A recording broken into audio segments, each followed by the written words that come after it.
उत्तरी ध्रुव है वो उत्तर की दिशा में, भौगोलिक उत्तर की दिशा में रखा था, इधर उत्तर की दिशा, ये भौगोलिक भूगोल की उत्तर दिशा है। और दक्षिणी ध्रुव को भौगोलिक दक्षिण की दिशा में। और ऐसा करके जब हमने बल्लिका बनाई थी तो हमको उदासीन बिंदु प्राप्त तो हुआ था, लेकिन वो जो उदासीन बिंदु था वो चुंबक की निरक्षीय स्थिति में, यहाँ पर उदासीन बिंदु हमको प्राप्त हुआ। दो उदासीन बिंदु, जैसे कि यहाँ पर मैंने P1 के नाम से प्रदर्शित करा है, ठीक इसी प्रकार से एक और उदासीन बिंदु हमको प्राप्त हुआ था, दूसरा उदासीन बिंदु, यह हमको दूसरा उदासीन बिंदु प्राप्त हुआ, यहाँ दूसरा उदासीन बिंदु प्राप्त हुआ। तो P2 नाम लिखते हैं, कुछ बल लिखा है अपन ने बना के छोटा कर लिया स्थान, और तीर के निशान लगाए थे, बल लिखा एंड ध्रुव से एस ध्रुव की ओर जाती है, यो तीर के निशान हमने इसलिए बनाए थे। इन पर तीर के निशान, ये जो ऊपर बल लिखा बनी है पृथ्वी की बल लिखा है, पृथ्वी के चुंबकत्व की बल लिखा है, तो पृथ्वी के भौगोलिक दक्षिण की दिशा में चुंबकीय उत्तरी ध्रुव होता है, भौगोलिक दक्षिण की दिशा में चुंबकीय उत्तरी ध्रुव, और इसी प्रकार से भौगोलिक उत्तर की दिशा में अब पृथ्वी का चुंबकीय दक्षिणी ध्रुव होता है। बल्लिका हमको पता है उत्तरी ध्रुव से दक्षिण ध्रुव की ओर चलती है कि बल्लिका यहाँ पर ठीक है, इस प्रकार से निशान लगाना होगा। और नीचे यहाँ जो बल्लिका दिख रही है, बल्लिका है, ये भी पृथ्वी की बल्लिका है, पृथ्वी के चुंबक की, ये भी उत्तरी ध्रुव से दक्षिण ध्रुव की ओर चलेंगे, इनका तीर का निशान ये होने लगा है। तो इस प्रकार से चुंबक का एंड ध्रुव जब हमने भौगोलिक उत्तर की दिशा में रखा था, मतलब चुंबक का एस ध्रुव हमने भौगोलिक दक्षिण की दिशा में रखा था, तो उनको दो उदासीन बिंदु प्राप्त हुए थे, और इन दोनों उदासीन बिंदुओं की एक चुंबक के केंद्र से बराबर दूरियां होती हैं, लेकिन मान लो हमने एक दूरी को D1 मान लिया, P1 उदासीन बिंदु की दूरी को, और P2 उदासीन बिंदु की दूरी को D2 मान लिया, तो इनका औसत निकाल लेते हैं। औसत D बराबर D1 प्लस D2/2, ये औसत दूरी हो गई उदासीन बिंदु की। और इस विधि में हमने कैपिटल M का मान भी ज्ञात करा था। कैपिटल M माने चुंबक, प्रायोगिक चुंबक जिसके लिए हम बल्लिकाएं बना रहे हैं, इसके चुंबकीय आघूर्ण के लिए व्यंजक हमने प्राप्त करा था। हम फिर से एक बार देखे लेते हैं। ये चुंबक की प्रवाहकारी लंबाई को L लिखते हैं, तो आधी लंबाई L हो जाएगी, आधी L हो जाएगी। ये चुंबक का मध्य बिंदु हो रहा। ये प्रवाहकारी लंबाई लिखी हमने। प्रवाहकारी लंबाई चुंबक छड़ की लंबाई से कम होती है। चुंबक छड़ की लंबाई की 5/6 गुना होती है। ये पूरी लंबाई जितनी है इसमें 5/6 का गुणा करें हमको 12 ज्ञात होगा। हमको m का मान ज्ञात है। हम देख रहे हैं चुंबक की निरक्षीय स्थिति में P1 और P2 बिंदु हमको प्राप्त हुए थे। या निरक्षीय का फॉर्मूला लगेगा। निरक्षीय स्थिति में किसी बिंदु पर चुंबकीय क्षेत्र की तीव्रता का फॉर्मूला है B बराबर μ0 upon 4 pi m upon d square plus l square whole घात 3/2 कितना न्यूटन प्रति एम्पीयर प्रति मीटर। इसमें भी अगर d का मान बहुत अधिक है l से तो l को नगण्य मान लेंगे। l को नगण्य मान लेंगे तो शेष बचेगी चुंबकीय क्षेत्र की तीव्रता B बराबर μ0 अपॉन 4 पाई m/d स्क्वायर घात 3/2।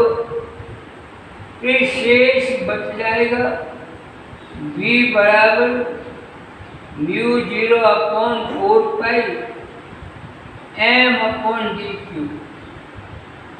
डी हमने कैसे निकाली तो देख लीजिए D1 और D2 को जोड़ के औसत निकाला था, D आ जाएगा। अब m का मान निकालेंगे तो निकाल सकते हैं हम, ऐसा गुणा कर लेंगे। चलो इससे और लिख देता हूँ μ0/4 पाई बराबर 10⁻⁷ न्यूटन प्रति एम्पियर होता है। μ0 अपॉन 4 पाई बराबर 10⁻⁷ न्यूटन प्रति एम्पियर स्क्वायर। इस आधार पर हम लिख सकते हैं B बराबर 10⁻⁷ m/d क्यूब। अब m का मान हमको ज्ञात करना है, m का मान ज्ञात कर लेंगे। चलो m का मान ज्ञात करेंगे। लेकिन हमको पता है जहाँ उदासीन बिंदु प्राप्त होता है वह इस चुंबक के कारण चुंबकीय तीव्रता और पृथ्वी की चुंबकीय तीव्रता का क्षैतिज घटक, पृथ्वी की चुंबकीय तीव्रता का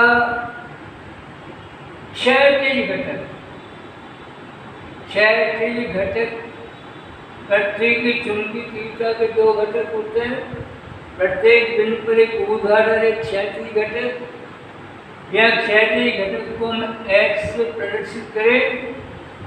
ये जो उदासीन बिंदु इस पर B का मान h के बराबर होता है।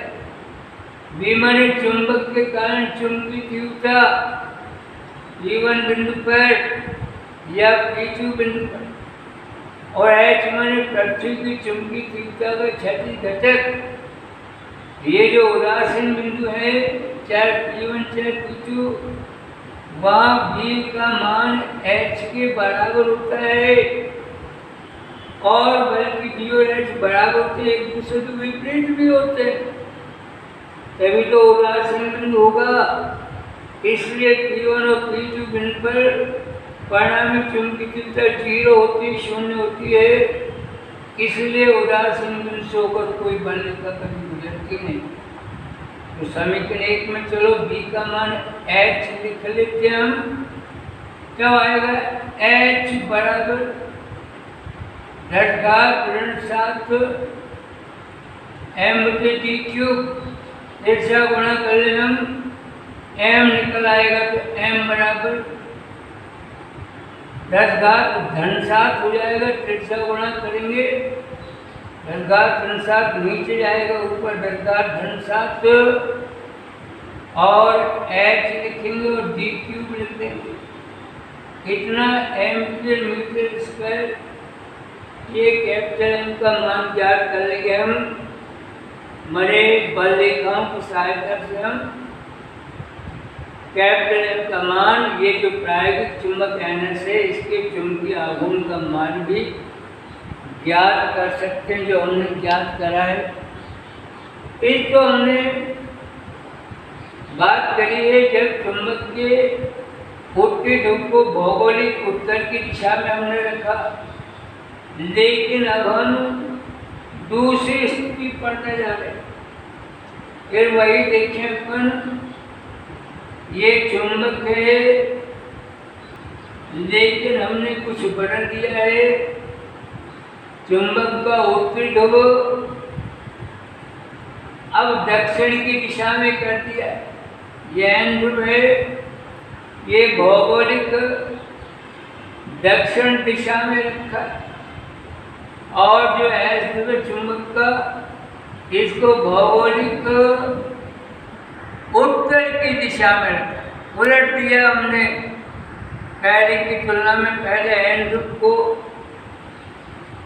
उत्तर की दिशा में रखा था और हमने एस ध्रुव को दक्षिण की दिशा में। अब बदल दिया है, हम ये नई स्थिति पढ़ रहे हैं।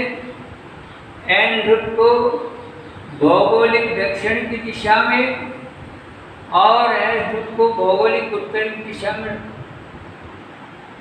और फिर हम बलरेखाएं बनाएंगे। लेकिन ये सब व्यवस्था कैसे करी, वही कल की बात।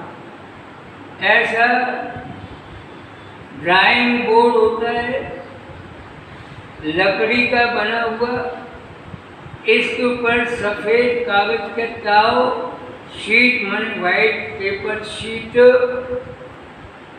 लगा देते हैं, फैला देते हैं, और चारों सिरों पर पीतल की बोर्ड पे लगा देते हैं, जिससे कागज फिक्स हो जाता है इसके ऊपर। अब कैसे करेंगे, अब एक चुंबकी सुई रख देते हैं इस कागज पर बीच में, फिर चुंबकी सुई रुक जाएगी। एक सिरा उत्तर की दिशा में, एक दक्षिण की दिशा में। चलो ये तीर के बाहर या चुंबकी सुई के बाहर, सुई के नौकों के पास में हम एक एक चिन्ह बना देंगे। ऐसा करने के बाद सुई हमने हटा दी और इन दोनों बिंदुओं को मिलाते हुए एक रेखा खींच दी हमने, और इस रेखा के समांतर हमने चुंबक रखा, प्रायोगिक चुंबक, जिसके लिए बलरेखाएं बनानी है, जिसके लिए हमको चुंबकीय आघूर्ण ज्ञात करना है। ऐसे वो चुंबक रख देंगे इसकी समांतर, और चुंबक रखने के बाद में पेंसिल से इसकी सीमा रेखा मैंने बाउंड्री भी बना दी। ये व्यवस्था कर ली हमने, लेकिन चुंबक रखते समय सावधानी रखेंगे अपन कि चुंबक का जो उत्तरी ध्रुव है वो भौगोलिक दक्षिण की दिशा में आ जाए, और जो दक्षिण ध्रुव है वो भौगोलिक उत्तर की दिशा में। ये व्यवस्था हम करेंगे। इसके बाद चुंबकी सुई हम लेंगे और उसको कागज पर एन ध्रुव के पास रखेंगे, और कागज पर की सुई के सिरों के पास पेंसिल से निशान लगा देंगे। अब सुई हटाएंगे और फिर हम इस प्रकार से रखेंगे आगे सुई, तो उसका जो है एक सिरा बिंदु की ओर आ जाए, जहाँ हमने पेंसिल से चिन्ह अंकित किया था कागज पर, और दूसरे सिरे के पास फिर हम पेंसिल से चिन्ह अंकित करेंगे। यही हम क्रिया करते चले जाएंगे और अंत में एन से एस तक हम पहुँचाएंगे। ये हमने देख लिया। इन बिंदुओं को मिला देंगे अपन चिकने वक्त से, निष्कोण वक्त से इनको मिला देंगे। ये क्षेत्र रेखा या बल रेखा कहलाएगी। इसी प्रकार से विभिन्न बिंदु लेकर हम और क्षेत्र रेखाएं माने बल रेखाएं बना सकते हैं। ये बल रेखाएं चुंबक के दोनों ओर बनाएंगे। इस प्रकार से चुंबक के दोनों ओर बल रेखाएं बनेंगे। बल रेखाएं बनाते जाएंगे। यही बात अब मैं यहाँ बोर्ड पर करना चाहता हूँ, ज़्यादा जगह इसलिए